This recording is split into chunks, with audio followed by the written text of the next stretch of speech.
la déstabilisation d'un certain nombre de pays et sur les gens qui, en Afrique, ce que j'ai appelé, avec une comparaison que j'ai prise chez Lénine, la fameuse bourgeoisie comprador, j'ai appelé ça l'opposition comprador. Qu'est-ce que c'était les compradors? C'était du temps du colonialisme portugais à Macao, des Chinois qui acceptaient la domination coloniale portugaise à condition de garder une part de l'économie et du commerce. Eh bien, on vit la même chose en Afrique. J'ai longuement averti sur qui était Katumbi. On est, avec le mandat d'arrêt international, dans le noyau, le fond de l'affaire. Si vous suivez les médias occidentaux, on a bâti une grande légende autour de Katumbi, on appelle ça une storytelling, c'est-à-dire qu'on vous invente la vie de quelqu'un. Il y a notamment un film, Katumbi, gouverneur du Katanga, qui a été financé en partie par Arte. Arte, ce sont les gouvernements de Paris et de Berlin, c'est de l'argent public, et on nous expliquait que Katumbi était un honnête homme, que c'était quasiment le seul politicien congolais honnête, alors que c'est un affairiste qui a livré le Katanga aux multinationales. Ça, c'est un aspect du personnage. Le deuxième aspect, c'est l'affairisme. L'affairisme, qu'est-ce que c'est? C'est que Katumbi, il appartient à une très grande famille affairiste qui s'appelle en réalité les Soriano. Lorsque vous fouillez dans les dossiers Katumbi, vous voyez qu'il est détenteur de 3 passeports différents, avec 3 nationalités, et que dans ces passeports, il ne porte pas le même nom.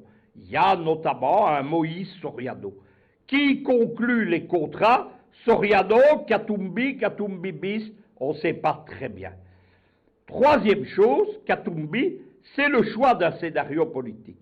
C'est l'homme qui a été choisi dès les années Obama, le fameux sommet USA-African Leader, nous sommes à l'été 2014, il a été choisi comme l'homme qui était chargé de dégager la cible principale de ce qui est devenu le printemps africain, qui était Kabila. Kabila invité au sommet USA-African Leader et qui s'est vu opposé à une conférence de presse à John Kerry, qui était le ministre des Affaires étrangères américain de l'époque, et le but était très simple, c'était d'humilier Kabila, qui a été sous-estimé et qui a compris directement ce qui se passait. Que devait être Katumbi?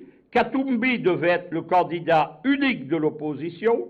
On a, mais les Américains ont l'habitude de le faire, surestimé sa popularité, et on lui a bâti les moyens de ses ambitions politiques.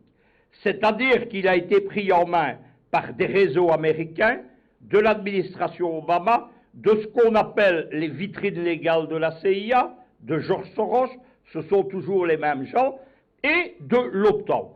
Il y a une fondation qui est l'Atlantic Foundation aux États-Unis, c'est la principale fondation de l'OTAN aux USA, c'est elle qui a parrainé Katumbi.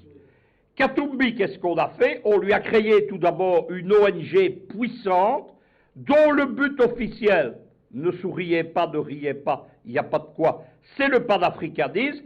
C'est la première tentative d'ailleurs d'utiliser le panafricanisme contre les panafricains et contre l'Afrique, puisque c'est un faux panafricanisme dont le but est le néocolonialisme en Afrique.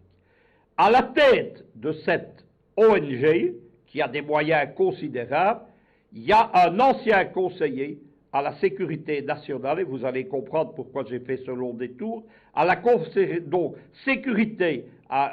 à la sécurité nationale d'Obama, c'est le général Jones.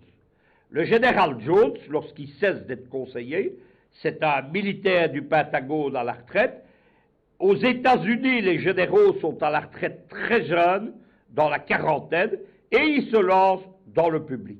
Le général Jones, il a fait comme tous les généraux du Pentagone, il a créé une firme de sécurité et de mercenaires, mais on dit aujourd'hui des contractuels, c'est l'International Jones Group.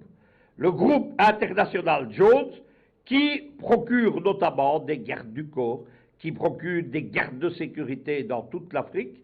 Jones a une particularité, il dirige une firme de mercenaires, il est bien introduit dans l'administration américaine, mais c'est aussi le principal administrateur de l'ONG de Kabila. Kabila, à un moment donné, introduit des mercenaires au Congo sous prétexte, dit-on, d'assurer sa sécurité. En réalité, il prépare un mauvais coup. Ces gens sont arrêtés.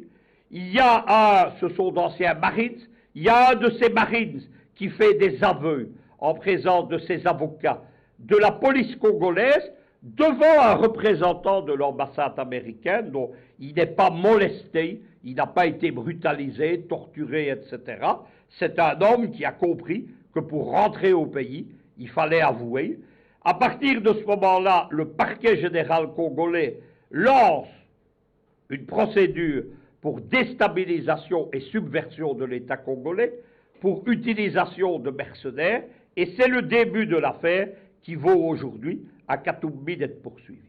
Les affaires judiciaires de Katumbi continuent, l'affaire des mercenaires, il n'y a pas de doute, puisque nous avons des gens en aveu, et que tous les gens arrêtés, ils sont une vingtaine, ils appartiennent à ce Jones International Group, qui est une firme de mercenaires, genre Blackwater, Groupe 10, MPRI, etc. Katumbi est poursuivi pour une série de malversations. Il y a notamment des spoliations de citoyens congolais dans l'achat de bâtiments. Il est condamné, il est en appel. La presse occidentale, les Belges surtout, nous disent Katumbi, il est innocent. Regardez, il est en appel. Quand vous êtes en appel, vous n'êtes déjà plus innocent, puisqu'il est en appel contre une condamnation. Deuxième procédure qui suit, c'est la procédure, l'affaire, ce qu'on appelle l'affaire des mercenaires, je le répète, sur lequel il n'y a pas de doute. Et ce que veut le parquet général congolais, c'est arrêter la petite musique de nuit, où la presse belge, en particulier Le Monde Afrique, sa petite sœur, la Libre Belgique Afrique à Bruxelles, nous raconte que Katumbi est poursuivi politiquement. C'est un agneau blanc innocent. On l'a empêché d'être candidat.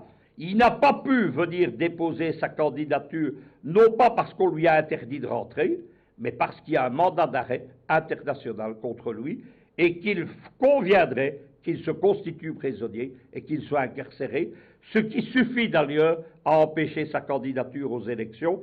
Mais Katumbi reste un des jokers des Occidentaux, puisque vous avez vu ce rassemblement de 8 partis de l'opposition congolaise, alors que les candidatures à la présidentielle sont déposées, en cours d'être examinées. Donc, dire maintenant nous allons présenter un candidat unique, ça veut dire qu'on s'apprête à saboter les élections.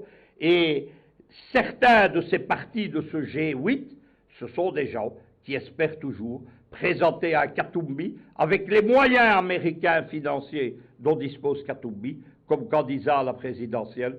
Il était temps que Kinshasa siffle la fin de la récréation. Merci donc à vous, Luc Michel. Eh bien,